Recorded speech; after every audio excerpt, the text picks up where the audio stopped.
Nous nous félicitons de cette feuille de route qui prolonge un soutien fort de la région à la préservation et au développement des langues régionales.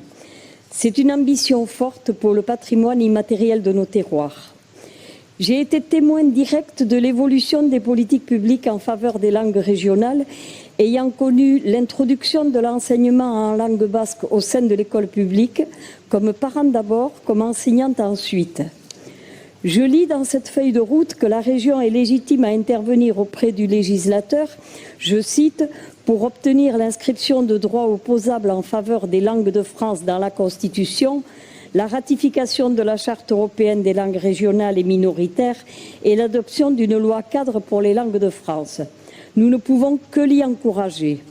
En effet, il est insupportable que, après plus de 35 ans d'enseignement en langue régionale, pour ne parler que de l'école publique, une réforme du lycée n'en tienne aucun cas et vienne fragiliser des acquis patiemment élaborés.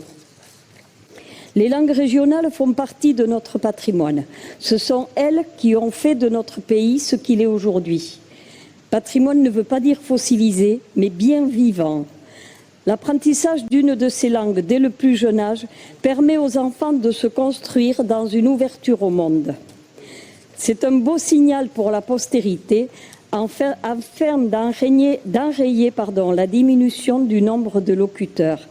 Cette feuille de route porte un héritage aux générations nouvelles qui ont bien besoin de notre considération et notre bienveillance. Nous leur transmettons un patrimoine vivant dont elles pourront être fières. Et bien sûr, nous voterons cette délibération.